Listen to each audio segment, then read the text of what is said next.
അസമിൽ 2 IS ഭീകരർ പിടിയിൽ. അസം പോലീസാണ് ഭീകരരെ പിടികൂടിയത്. ഭീകരവാദ ഗൂഢാലോചനയും ഫണ്ടിങ്ങും റിക്രൂട്ട്മെന്റും നടത്തിയതായി പോലീസ് കണ്ടെത്തി. ഭീകരവാദ പ്രവർത്തനങ്ങളെ വേരോടെ പിഴുതെറിയുമെന്ന് അസം മുഖ്യമന്ത്രി ഹിമന്ത ബിശ്വ ശർമ്മ വ്യക്തമാക്കി.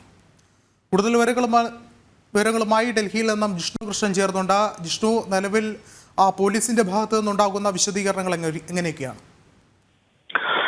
വിഷ്ണു, കേന്ദ്ര ഏജൻസികൾ നൽകുന്ന വിവരപ്രകാരം ഭാരതത്തിലെ IS മൊഡ്യൂൾ കമാൻഡറും കൊടും ഭീകരനുമായിട്ടുള്ള ഹാരിഷ് അജ്മൽ ഫാറൂഖിയാണ് പിടിയിലായിട്ടുള്ളത്. ഇന്നലെ അസമിൽ ധർമ്മശാല മേഖലയിലാണ്, ധുബ്രു ജില്ലയിലെ ധർമ്മശാല മേഖലയിൽ വെച്ചിട്ടാണ് ഈ ഭീകരർ പിടിയിലായിട്ടുള്ളത്. അന്വേഷണ ഏജൻസികൾ വ്യക്തമാക്കുന്നത് ബംഗ്ലാദേശിൽ ഒളിവിൽ കഴിഞ്ഞിരുന്ന ഹരീഷ് അജ്മൽ ഫാറൂഖിയും ഇയാളുടെ അനുയായിയും കഴിഞ്ഞ ദിവസം ബംഗ്ലാദേശ് അതിർത്തി കടന്നുകൊണ്ട് വീണ്ടും ഭാരതത്തിലേക്ക് വരികയായിരുന്നു. ആ സമയത്താണ് ഇന്റലിജൻസ് റിപ്പോർട്ടിന്റെ അടിസ്ഥാനത്തിൽ അസം പോലീസിന്റെ സ്പെഷ്യൽ ടാസ്ക് ഫോഴ്സിന്റെ ഓപ്പറേഷനിൽ ഈ കൊടും ഭീകരൻ പിടിയിലായിട്ടുള്ളത്. ഇപ്പോൾ ഇയാളെ ഗുവാഹത്തിയിലെ സ്പെഷ്യൽ ടാസ്ക് ഫോഴ്സിന്റെ ഓഫീസിലേക്ക് എത്തിച്ചുകൊണ്ട് അവിടെ ചോദ്യം ചെയ്യുകയാണ്. ഇയാൾക്കെതിരെ NIA, ലക്നൌ, ഡൽഹി യൂണിറ്റുകളിലും ഒപ്പം ഡൽഹി സ്പെഷ്യൽ യൂണിറ്റിന്റെയും ചാർജ് ഷീറ്റ് നിലനിൽക്കുന്നുണ്ട്.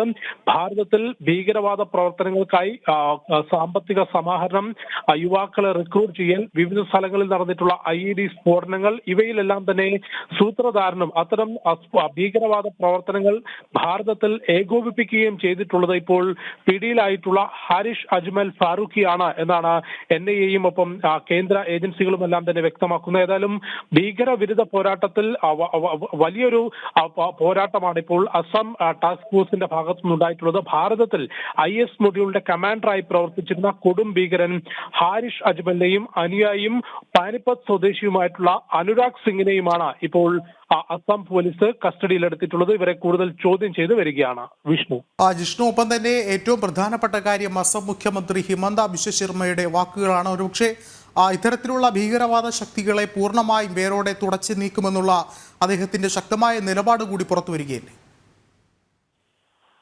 വിഷ്ണു, തീർച്ചയായും ഭാരതത്തിൽ വിഘടനവാദ ശക്തികൾക്കെതിരെ അല്ലെങ്കിൽ ഇത്തരത്തിൽ ഭീകരവാദ പ്രവർത്തനങ്ങളെ പൂർണ്ണമായും തുടച്ചു നീക്കും എന്നുള്ളത് ഹിമന്ത ബിശ്വ ശർമ്മ, അസം മുഖ്യമന്ത്രിയാണെങ്കിലും കേന്ദ്ര ആഭ്യന്തരമന്ത്രി അമിത്ഷായും പ്രധാനമന്ത്രി നരേന്ദ്രമോദിയും ഉൾപ്പെടെയുള്ളവർ വളരെ പരസ്യമായി വളരെ വ്യക്തമായി തന്നെ സൂചിപ്പിച്ചിട്ടുള്ളതാണ്. ഭാരതത്തിന്റെ സുരക്ഷയ്ക്ക് വെല്ലുവിളി ഉയർത്തുന്ന, ജനങ്ങളുടെ സുരക്ഷയ്ക്ക് വെല്ലുവിളി ഉയർത്തുന്ന, പരമാധികാരത്തെ ചോദ്യം ചെയ്യുന്ന ഏതൊരു പ്രവർത്തനത്തെയും ഏതൊരു ഭീകരവാദത്തെയും യാതൊരു തരത്തിലുമുള്ള ദയാദാക്ഷിണ്യമില്ലാതെ നേരിടും, കർശന നടപടി ഉണ്ടാകും എന്നുള്ളത് ആഭ്യന്തരമന്ത്രി അമിത്ഷാ ഉൾപ്പെടെയുള്ളവർ വ്യക്തമാക്കിയിട്ടുള്ളതാണ്. അതുതന്നെയാണ് ഇപ്പോൾ ഈ ഒരു ഓപ്പറേഷന് പിറകെ, ഈ special task force Assam police നടത്തിയിട്ടുള്ള ഓപ്പറേഷന് പിറകെ അസം മുഖ്യമന്ത്രി ഹിമന്ത ബിശ്വ ശർമ്മയും ചൂണ്ടിക്കാട്ടിയിട്ടുള്ളത്. അത്തരം നടപടികളുടെ നിരവധി ഉദാഹരണങ്ങൾ നമുക്ക് മുൻപിലുണ്ട്. രാജ്യത്ത് വിഘടനവാദ പ്രവർത്തനങ്ങൾ കാലങ്ങളായി നടത്തിയിരുന്ന, എന്നാൽ നിയമത്തിന്റെ പരിധിയിൽ നിന്ന് ഒളിച്ചോടിയിരുന്ന നിരവധി ഭീകരരെ കണ്ടെത്തുന്നതിനും അത്തരം മൊഡ്യൂളുകൾ തകർത്തുകൊണ്ട് ഈ കൊടും ഭീകരരെ നിയമത്തിന് മുൻപിലേക്ക് കൊണ്ടുവരുന്നതിനും